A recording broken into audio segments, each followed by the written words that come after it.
Hello everyone, welcome to our channel, welcome to our any other video. তো চলে এসেছি একটা নতুন রান্নার ভিডিও নিয়ে। তো রান্নাটা আমি করব না, যার জন্য আমি ভিডিওটা করতে পারছি। রান্নাটা করবে আমার বরমশাই। তো আমি এগুলো গুছিয়ে রেখেছিলাম। তো যেহেতু কাজ থেকে এসে রান্নাটা করবে বললো, আমি রান্না করব।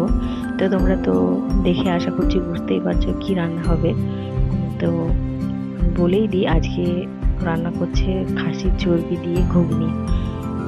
তো তোমাদের আগের ভিডিওতেই বলেছিলাম যে ও রান্নাটা ভালোই করে। তো তো সেই জন্যে এই ঘুগনি তড়কা যা কিছুই রান্না হোক না কেন, সেটা ওই রান্না করে, আমি হেল্প করি। তো কখনো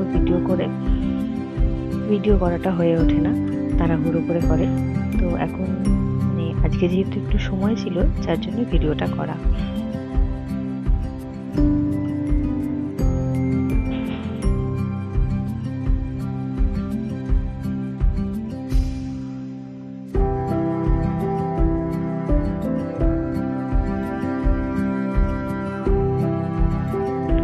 তো দেখো, আমাদের বাড়ির কেউই তেমন একটা রিচ খাবার দাবার পছন্দ করে না, যেহেতু আমরা নিজেরাই খাবো, যার জন্য আমরা তেমন কোনো রিচ কিছু করিনি।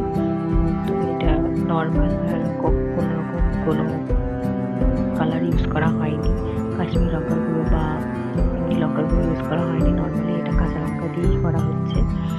তো সেই জন্যই কালারটা যেমন হয়ে থাকে তেমনই, তো লাল লাল সেই ব্যাপারটা আসেনি, যার জন্য।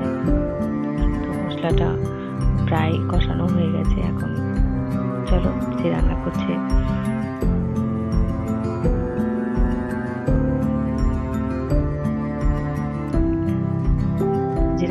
সেই সেটা ভালো বলতে পারবে, আমি আমার থেকেও বেশি, যেহেতু সে সবসময় থাকে না, যার জন্য আমি যতটা জানি ততটাই তোমাদেরকে বললাম। দেখো, আমাদের ঘুগনিটা হয়ে গেছে। তো দেখতে যেমনই খেতে খুব ভালো হয়েছিল। তো ভিডিওটা কেমন লাগলো অবশ্যই কমেন্টে জানাবে। ততক্ষণ জন্য বাই।